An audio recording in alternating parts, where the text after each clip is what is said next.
இன்னைக்கு நம்ம பார்க்க போற படத்தோட ரிவ்யூ வந்து பார்த்தீங்கன்னா, டங்கி அப்படிங்கிற ஒரு படம். ஷாருக் கானோட படம். நேத்தா வந்து ரிலீஸ் ஆச்சு. பெரிய அளவுக்கு வந்து எதிர்பார்ப்புல இந்த படம். ஏன்னா வந்து ஹிந்தி இந்திய சினிமான்னு சொல்லக்கூடாது. இந்திய சினிமாலேயே ரொம்ப முக்கியமான ஒரு இயக்குனர்ல வந்து ராஜ்குமார் ஹிரானி அப்படிங்கிறவர் வந்து ரொம்ப முக்கியமான இயக்குனரு.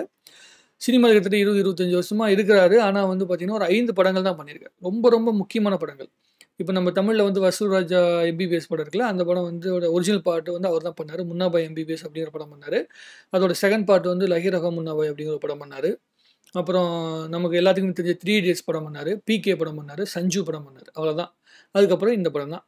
டங்கி அப்படிங்கிற படம். ஷாருக் கான் கூட வந்து ரொம்ப நாளைக்கு முன்னாடி அவர் இணையணும் அப்படிங்கிற மாதிரி நெறைய வந்து எதிர்பார்ப்புகள் இருந்துகிட்டே இருந்துச்சு. ஷாருக் கானுக்கு ரொம்ப பிடிக்கும். ராஜ்குமார் ஹீரானியோட கதை சொல்லும் விதமே வந்து பார்த்தீங்கன்னா, அற்புதமா இருக்கும். ஹியூமன் எமோஷன்ஸ் வந்து ரொம்ப இம்பார்ட்டன்ட்டா வந்து பார்ப்பாரு. எனக்கு ரொம்ப பிடிச்ச விஷயம் அவர்ல என்னன்னா, அவருடைய எல்லா படங்களையும் அவர் தான் வந்து எடிட்டிங் பண்ணுவாரு. டைரக்ஷன் அண்ட் எடிட்டிங் அப்படின்னு அவரோட படத்துல வரும். ஒரு டைரக்டர் வந்து எடிட்டரா இருக்கும்போது, எவ்வளோ அழகான திரைப்படங்கள் வரும் அப்படிங்கிறது வந்து ராஜ்குமார் ஹிரானியோட படம் பார்த்தீங்கன்னா, உங்களுக்கு தெளிவா தெரியும். நம்ம தமிழ் சினிமால அப்படி ஒருத்தர் இருந்தாரு. அவர் தான் நம்மளுடைய பாலு மகேந்திரா சாரு. சதிலீலாவதி படம் அது எல்லா படங்களுமே வந்து பார்த்தீங்கன்னா, கிட்டத்தட்ட அவர் தான் வந்து எடிட் பண்ணாரு.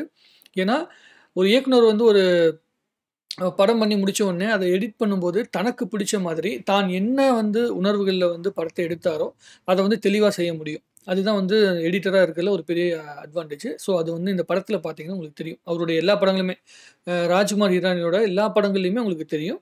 இந்த படம் வந்து கிட்டத்தட்ட 3 இடியட்ஸ் படத்துடைய அந்த ஃபார்மேட்ல வந்து எடுக்கப்பட்டது. ஒரு 3 பேருடைய கதைன்னு வச்சுக்கங்களேன். தாப்ஸி வந்து ஹீரோயினா நடிச்சிருக்காங்க. ஷாருக் கான் வந்து பார்த்தீங்கன்னா, அவங்களுக்கு வந்து ஹெல்ப் பண்ற ஒரு கேரக்டரா வந்து வராரு. அதாவது தாப்ஸியோட அண்ணன் வந்து மிலிட்டரில இருக்கிறாரு. அங்க வந்து ஷாருக் கான் வந்து ஒரு சோல்ஜரா இருக்காரு.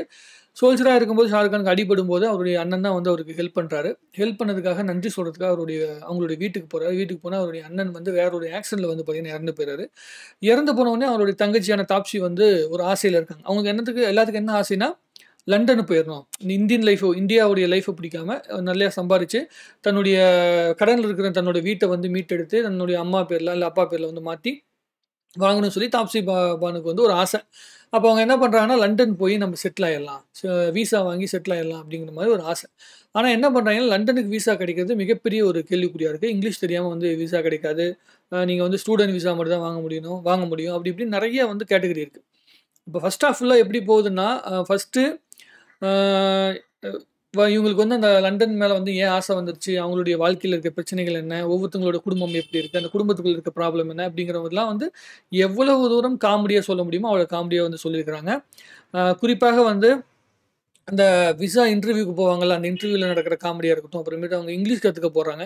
இங்கிலீஷ் கத்துக்க போகும்போது அங்க நடக்கிற காமெடி, இது எல்லாமே வந்து பார்த்தீங்கன்னா, உங்களுக்கு கொஞ்சம் ஹிந்தி புரிஞ்சா, அல்லது சப்டைட்டில பார்த்து கூட உங்களுக்கு அந்த வார்த்தைகள் புரிஞ்சிருந்தாலும், உங்களுக்கு வந்து அந்த படத்த வந்து உணர முடியும். எனக்கு என்ன ரொம்ப ஆச்சரியமான விஷயமா இருந்துச்சுன்னா, எனக்கு பெரிய அளவுக்கு ஹிந்தி தெரியாது. ஹிந்தி தெரியாது மீன்ஸ்னா, ஹிந்தி படத்த புரிஞ்சுக்கிற அளவுக்கு கொஞ்சம் கொஞ்சம் தான் தெரியும். ஆனா, நம்பளே வந்து போயிட்டு சப்டைட்டிலே சில விஷயங்கள் பார்க்காம இருந்தா கூட, ஸ்க்ரீன்ல பார்த்தாலே நமக்கு ரசிக்க முடியாத எடுக்கப்பட்டிருக்கு. ஏன்னா, 3 இடியட்ஸ் படம் வந்து முதல்ல ரிலீஸ் ஆகும்போது, அது தமிழ்ல வரல. ஆனா, தமிழ்நாட்ட சேர்ந்த பல மாணவர்கள் வந்து அந்த படத்த வந்து பார்த்தாங்க. ஹிந்தியிலேயே பார்த்தாங்க. வெறும் சப்டைட்டில பார்த்தே அந்த படத்த அவ்வளோ ரசிச்சாங்க. அதனால தான் அந்த நண்பன் அப்படிங்கிற படமா மாறுது. ஆ ஆனா, நண்பன் படம் கூட 3 இடியட்ஸ் வந்து ஹிந்தியில குடுத்த அந்த உணர்வ வந்து கொடுக்க முடியல. ஏன்னா, அவ்வளவு எப்படி சொல்றதுன்னா, அவ்வளவு தூரம் மனசுக்கு நெருக்கமான ஒரு படமாக 3 இடியட்ஸ் படம் இருந்துச்சு. அந்த மாதிரி படமா இந்த படம் இருக்கான்னு சொல்லி கேட்டீங்கன்னா, கண்டிப்பா 3 இடியட்ஸ் அளவுக்கு ரொம்ப நெருக்கமான படமாக இல்லை. ஆனா, ரசிக்கும்படியான படமா இருக்கான்னு சொல்லி கேட்டீங்கன்னா, இருக்கு. இப்ப லண்டனுக்கு விசாக்கு இவங்கலாம் ட்ரை பண்றாங்க. ட்ரை பண்ணும்போது வந்து என்ன ஆயிருதுன்னா, ஒரு இழப்பு ஏற்படுது. அந்த இழப்பு ஏற்பட்டதுக்கு பிறகு வேற ஆப்ஷனே கிடையாது. விசா வந்து நேரடியான விசா இவங்களுக்கு கிடைக்க வாய்ப்பில்ல. ஒரே ஒருத்தனுக்கு தான் நேரடியா விசா கிடைக்குது. வேற யாருக்குமே கிடைக்கல. அப்ப அவன் என்ன பண்றாங்கன்னா, அ டங்கி அப்படிங்கிறது என்னன்னா, அந்த எப்படி சொல்றதுன்னா, அகதிகளா போவாங்கல்ல. அந்த எல்லைய தாண்டி யாருக்குமே தெரியாம இல்லீகலா போய் வந்து போறது. அந்த அகதிகளா ஒரு நாட்டுக்கு போயி, அங்க போய் நம்ம வேலை தேடி பொழச்சுக்கலாம் அப்படிங்கிற மாதிரி போகும்போது, அ போ போறாங்க லண்டனுக்கு. அப்படி போகும்போது எல்லாருமே லண்டனுக்குள்ள போயிடுறாங்க. போன பிறகு வந்து ஷாருக் கான் மட்டும் வந்து பார்த்தீங்கன்னா, இந்தியாவுக்கு வர வேண்டிய கட்டாயம் வந்துருது. மீதி 3 பேரும் அவங்க கூட போற மீதி 3 பேரும் வந்து பார்த்தீங்கன்னா, அங்கேயே தங்கிர்றாங்க. ஸோ அவங்க மறுபடியும் மீட் பண்றாங்க. 25 இயர்ஸ் கழிச்சு வந்து அவங்க எல்லா 2 மறுபடியும் மீட் பண்றாங்க. எதுக்காக மீட் பண்றாங்க அப்படிங்கிறது தான் இந்த படத்துடைய கதையா வந்து எடுக்கப்பட்டிருக்குது. இதுல என்னன்னா, அவங்க வந்து ஒரு எப்படி சொல்றதுன்னா, அந்த அகதிகளா போறாங்கல்ல. எப்படி சொல்றதுன்னா, எல்லையை தாண்டி போறாங்கல்ல, அதுக்குள்ள வருகின்ற பிரச்சனைகள பிரச்சனைகளா இருக்கட்டும், அதுக்கு முன்னாடி என்னென்ன மெனக்கெடல்கள் பண்றாங்க. நம்ம நாட்டுக்குள்ள, நம்ம வீட்டுக்குள்ள என்னதான் அழகான விஷயங்கள் இருந்தாலும், அது எல்லாத்தையும் தாண்டி வெளிநாட்டுல போய் வேலை செஞ்சா தான் நம்ம சந்தோஷமா இருப்போம் அப்படின்னு நெனைக்கிறோம்ல. ஆனா அங்க போயிட்டு அகதிகளா என்ன கஷ்டப்படுறாங்க. நம்ம லண்டனுடைய ரொம்ப கிளாஸான, மாஸான விஷயங்கள் எல்லாம் நம்ம படத்துல பார்க்குறோம். ஜேம்ஸ் பாண்ட் படம்லாம் வந்து லண்டன் பேஸ் பண்ணி தானே பண்றாய்ங்க. ஸோ இங்கிலாந்த பேஸ் பண்ணி பண்றாங்க.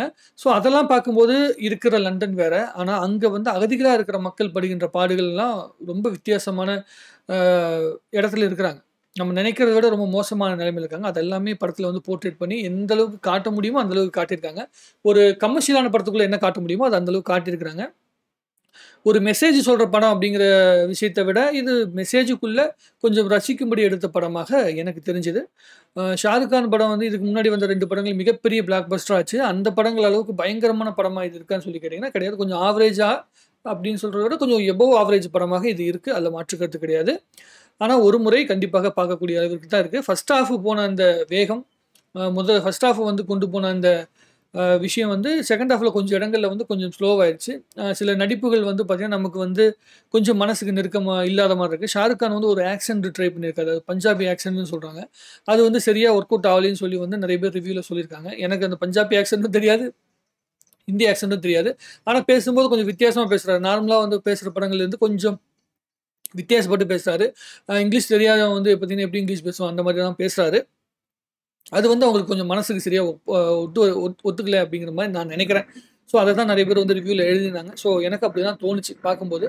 மொத்தத்தில பொதுவா படம் பார்க்கும்போது கண்டிப்பாக ஒரு முறை பார்க்க முடியாத இருக்கு. கொஞ்சம் ஹியூமன் எமோஷன்ஸ் வந்து கொஞ்சம் ஹேண்டில் பண்ணதா இருக்கு. இன்னும் கூட இந்திய சினிமாக்குள்ள யாரையுமே காயப்படுத்தாத, யாரையுமே வந்து பார்த்தீங்கன்னா கேவலப்படுத்தாம, கண்டமேனிக்கு அரசியல் பேசிக்காம, வெறும் ஒரு கதைய சொல்லணும். ஒரு அழகான ஒரு கதை எடுத்துக்கிறோம். அந்த கதைய வந்து ரசிக்கும்படியாக சொல்லலாம். அரசியல், கிரசியல் இதெல்லாம் யோசிக்காம ரசிக்கும்படியாக எப்படி சொல்லலாம் அப்படிங்கிறது இந்த படத்த பார்த்தீங்கன்னா தெரிஞ்சுக்க முடியும்.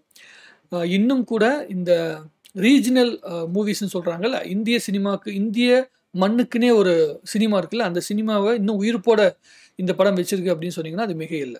கண்டிப்பாக ஒரு முறை பார்க்கலாம்.